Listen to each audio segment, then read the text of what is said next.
Salut tout le monde. Alors aujourd'hui, vidéo très particulière, parce que vous savez d'habitude j'ai un format assez précis. On parle d'un thème de A à Z et on parle que de ça et on s'occupe pas des autres projets. Aujourd'hui en fait, j'ai pas de vidéo préparée à vous sortir pour la simple et bonne raison que j'ai avancé sur 4 projets en même temps depuis 2 semaines et je suis aussi pas mal emmerdé avec le Rhino C15. Je vais vous expliquer tout ça. J'ai aussi 2 nouvelles caisses à vous présenter qui sont arrivées à l'atelier. Donc en fait, ça va être un espèce de garage tour. On va faire le point sur tous les projets. Ça va être intéressant parce que je me rends compte que dans chaque vidéo, il y en a plusieurs qui posent des questions pour savoir où en sont les autres projets. Et là, en fait, ça va être assez complet. Donc pour faire suite à la dernière vidéo, on va parler du Rhino C15 avec lequel j'ai été pas mal emmerdé. Donc vous vous rappelez, j'avais monté ce berceau triangulé de 309 GTI, j'avais enlevé la barre stabilisatrice pour avoir plus de débattement. Donc je pose le C15 au sol, déjà un coup de démarreur, clic, un deuxième clic, clic, clic, clic. Le démarreur était collé, il voulait rien savoir. Même en tapant dessus avec un manche à balai, ça démarrait pas. Du coup, on l'a démonté, on l'a complètement nettoyé, il était plein de boue, plein de merde, il était plein de flotte dégueulasse, tout rouillé.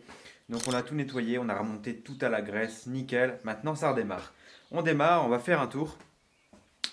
Et puis là la direction est très dure, vraiment très dure. Et puis elle revient pas à sa place. Bon, je vais pas très loin, je fais 100 mètres, marche arrière. Je recule un petit peu, j'entends brrrr, la boîte de transfert qui tape contre le berceau. Bon, je reviens ici, je me gare, je descends, je regarde un peu dessous. Fuite d'huile à la boîte de transfert. Bon, super. Donc, je redémonte tout. J'ai redéposé la boîte de transfert pour changer les joints SPI.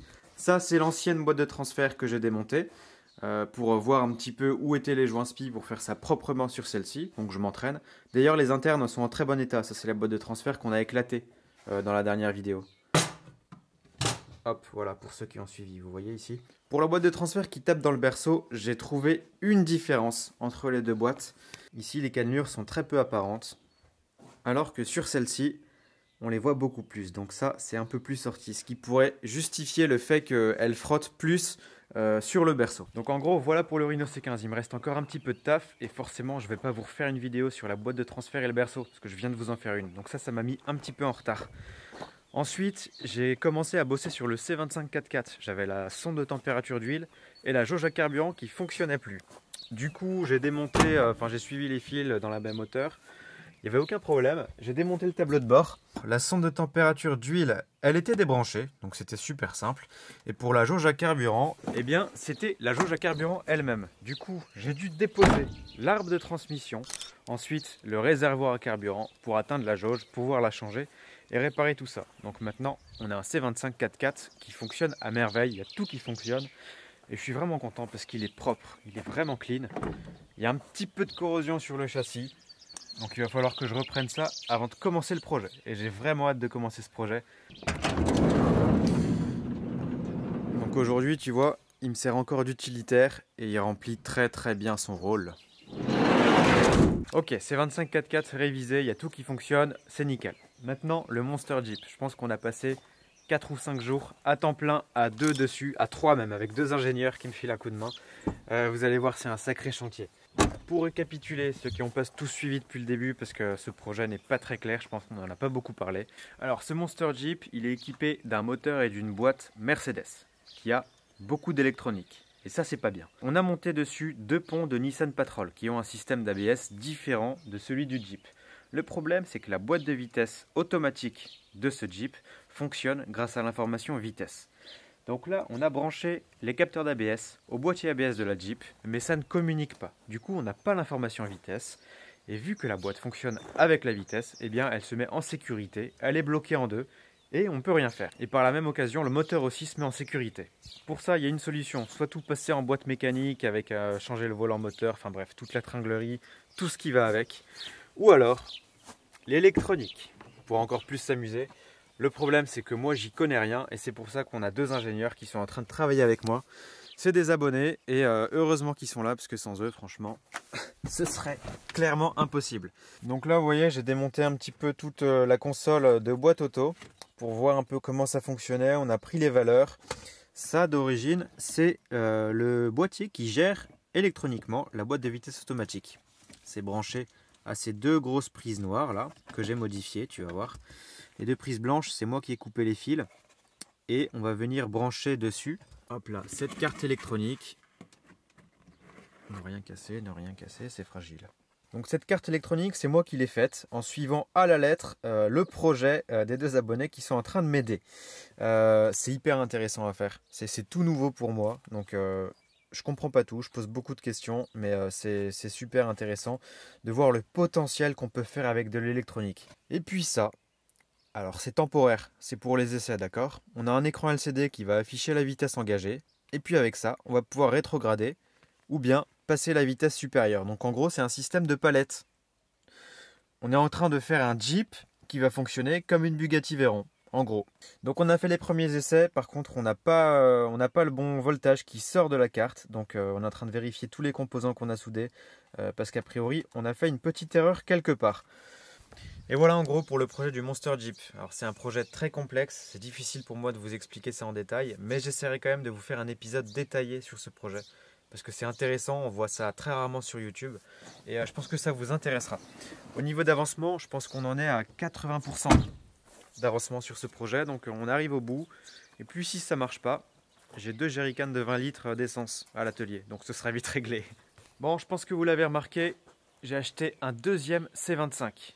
C'est exactement le même que celui-ci, c'est un C25 4x4 Steyr Push. Je l'ai récupéré pour les pièces, vu que je vais bientôt commencer ce projet-là. Eh bien, il me fallait des pièces, parce qu'en 4x, c'est très difficile de trouver des boîtes de vitesse de ce type-là. Alors d'origine, c'est un turbo diesel, 95 chevaux. Par contre, l'ancien propriétaire a roulé 30 km avec de l'essence. Donc le moteur n'a pas aimé, et forcément, il se retrouve dans le coffre. Donc ça, c'est le moteur turbo diesel. Il l'a déposé parce qu'il avait remarqué une perte de puissance. Ça, c'est une boîte de vitesse 2 roues motrices. En gros, il a récupéré un moteur 2,5 litres atmosphérique qu'il a monté là-dedans, du coup 75 chevaux. Et puis, il m'a laissé le moteur dans le coffre avec une boîte de vitesse 2 roues motrices. Donc c'est un fourgon, lui aussi ex-pompier. Mais en gros, celui-là, c'est un ex-pompier du Jura. Et celui-ci, c'est un ex-pompier plongeur. D'où déjà ? Ah bah je sais plus d'où. Mais voilà, tous les deux, c'est des ex-pompiers. Donc il a été isolé par les pompiers. Et puis, il a été aménagé par l'ancien propriétaire qui l'utilisait pour voyager. Ici, on a une cloison de séparation. Et puis, à l'avant, on a 3 places. Bien évidemment, ça vient avec l'option corrosion, un petit peu partout. Bon, en vrai, ça va, il n'y en a pas énormément. Et un truc cool aussi, c'est qu'il a 2 options que l'autre n'a pas. Donc, j'ai une petite échelle. Et puis là-haut, une petite galerie de toit que je vais pouvoir récupérer pour monter sur celui-ci. Voilà, c'est cool. Et puis cette petite 205, il va falloir que je vous la présente. Juste avant ça, je vais vous présenter ce coin-là que j'utilise pour stocker des pièces et pour la 205 de rallye. Donc ici, pièce de J5 C25. Pareil, boîte de vitesse pont de J5 C25 d'Angèle. Alors celle-ci, accrochez-vous, c'est introuvable. C'est une boîte de vitesse équipée d'un vrai réducteur comme sur les 4x4. Donc tu as 5 vitesses courtes et 5 vitesses longues. Je pense que ça a été conçu à peu près 15 exemplaires, c'est introuvable. Train arrière de C15 d'Angèle, boîte de vitesse de C15 d'Angèle, étrier moyeu disque de 205 309 GTI, des berceaux, pareil, GTI, des trains arrière, des crémaillères, des cardans. Voilà. Bon, en gros, ici, c'est la casse auto-pitois. Et puis ici, la petite 205 de rallye. On a pas mal avancé dessus aussi. Alors, je vous l'avais présenté celle-ci. Moteur 106 16 soupapes. Interne d'origine. Alors on avait un problème sur celle-ci, c'est qu'elle ne voulait plus démarrer. Alors le démarreur se lançait, par contre les pompes à essence ne se lançaient pas. En branchant les pompes en direct, tout fonctionnait, du coup le problème venait du faisceau. On a sorti tout le faisceau moteur, complet.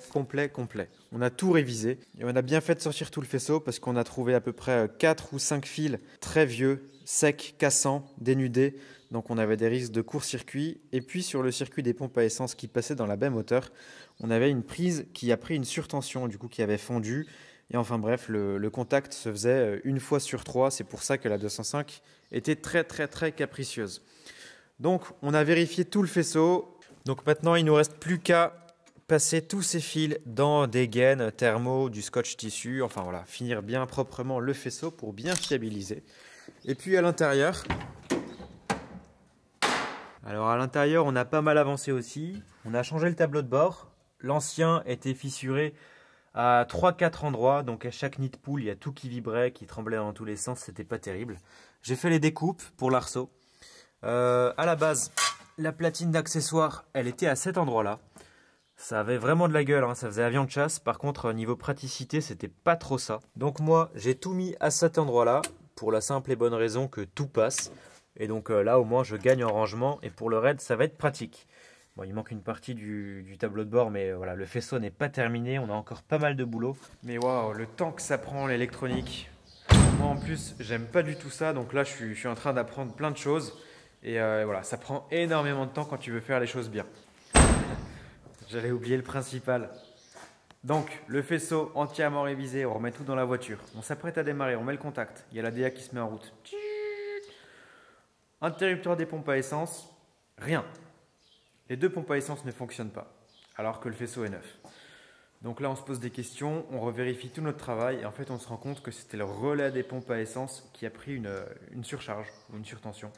Et en fait, le boîtier est complètement gonflé. Donc, on a décidé de tout simplifier. On a encore un petit peu de boulot, mais en fait, on va supprimer ce relais. On va brancher les pompes à essence en direct avec deux fusibles. Comme ça, ce sera beaucoup plus fiable. Donc, il me reste encore un petit peu de boulot sur celle-ci, mais ça avance et c'est vraiment cool de bosser dessus. Et c'est aussi très chiant de bosser à l'intérieur d'une caisse arceautée sans enlever les sièges. C'est un enfer, mais bon, hein, qu'est-ce que tu veux, c'est la passion. On va passer à la petite 205, mais tant qu'on est dans la grange, ça, les amis, c'est mon outil pour me détendre. Alors, vous l'avez vu dans pas mal de vidéos, vous êtes quelques-uns aussi à me demander de faire des vidéos là-dessus. Donc ça, c'est mon joujou. Quand j'ai fini mes vidéos, parfois, je vais me détendre, je vais me changer des idées avec ça, je la prends, je vais dans les chemins, je vais me perdre et ça marche super bien. C'est une moto qui est de 88, je crois. Donc un Suzuki DR 350, ça doit faire à peu près 36 chevaux. C'est hyper coupleux, c'est léger, c'est maniable, c'est un vrai régal. Donc avant celle-ci, j'ai eu deux DR 650. Donc j'étais motard, j'ai fait 2 fois le tour des Alpes. Je faisais même des pièces en composite avant, enfin en carbone même. Ça c'est des caches latéraux en carbone, c'est hyper léger. Ça c'est des protections d'échappement. Donc voilà, je m'amusais, c'est des pièces que j'ai gardées. Tiens, il y a même d'autres pièces. Attendez, il y a même d'autres pièces hyper cool. Ça se trouve, il y en a parmi vous qui vont être intéressés. Donc là, on est sur du Protège Carter carbone Kevlar pour Suzuki DR 650. Voilà, donc s'il y en a parmi vous qui sont intéressés, c'est à vendre. Voilà, vous m'écrivez en MP, en Facebook, Instagram, comme vous voulez. Donc voilà, tout ça c'est pour les vacances. Salut à tous les motards. Et maintenant, place à cette petite 205. Et puis je vais vous raconter son histoire parce qu'elle a une belle histoire. Et surtout, je suis vraiment honoré de l'avoir récupérée. C'est une 205 qu'on m'a donnée. Alors j'ai un abonné qui s'appelle Dorian. Dorian, il a un grand-père. Dorian, tu me corriges en commentaire si je me trompe. Dorian, il a un grand-père qui est d'origine italienne et qui fait de la récolte d'huile d'olive à la main en Italie. Donc il s'est acheté cette petite 205 neuve pour faire ses allers-retours entre la France et l'Italie, faire ses récoltes en Italie, les ramener en France pour les vendre, etc. Donc Dorian a récupéré cette 205 de ses 18 à ses 25 ans, parce que comme son grand-père, il fait les récoltes d'huile d'olive en Italie, il les ramène en France et il fait les livraisons d'huile d'olive à Lyon. Et il a fait ça avec cette 205 du coup pendant 7 ans. Et depuis 1 an, il s'est acheté une Peugeot récente pour faire son boulot. Et du coup, ça faisait 1 an que cette 205 dormait dans son garage. Donc il m'a écrit sur Instagram et il m'a expliqué que cette 205 ne roulait plus. Et il me l'a proposé gentiment, gratuitement, avec quelques bricoles à faire dessus. Donc moi forcément, ça ne me dérange pas. Donc je suis allé récupérer cette 205 il y a un peu plus d'1 mois. J'ai goûté leur huile d'olive. Attendez, je crois qu'on voit encore le petit autocollant à l'arrière. On voit pas grand chose. C'est Olio di Serra. Je vous mets leur Instagram. Je l'ai goûté leur huile d'olive. Franchement, elle est délicieuse. Et je dis pas ça parce qu'ils m'ont donné la 205. Elle est super fruitée. Vraiment, si vous êtes amateur, je vous les recommande. Allez-y. Tu peux la prendre à la petite cuillère ou même saucer avec du pain, c'est un délice. Donc la 205, c'est une 205 GRD, donc 1,8 litre diesel de 1988. Elle est toute d'origine. J'ai en plus l'entretien. Bon là il fait froid, du coup il y a les vérins qui tiennent plus. Et complètement d'origine. Donc tu vois, on a le joli tissu. J'adore ce style, j'adore. Regarde-moi ça. Voilà, entièrement d'origine. Alors c'est une 205 très basique, il y a aucune option, mais moi c'est comme ça que je les aime, les 205. Sous le capot, 60 chevaux, diesel, atmosphérique, avec une petite fuite à la pompe à injection. J'ai reçu la pochette de joint, donc je vais changer ça très prochainement. Voilà, donc cette petite 205 aujourd'hui, c'est ma voiture de tous les jours. Ça démarre tous les matins sans problème. J'ai prévu de lui faire un petit entretien, parce que ça fait 1 an qu'elle a pas reçu d'amour. Et puis, vu que cette 205 est arrivée, il va falloir que je me sépare d'une autre 205. Donc j'ai décidé de vendre la blanche. A priori, elle est réservée et elle partira dans les prochains jours. Et voilà, on arrive à la fin de cet épisode un peu particulier. J'espère que ça vous a plu. Je pense que c'était important de faire un point sur tous les projets qui se passent en ce moment. Et voilà, n'hésitez pas si vous avez des questions, vous me les posez en commentaire, j'y répondrai. Et puis on se retrouve comme d'habitude dans la prochaine vidéo. Salut!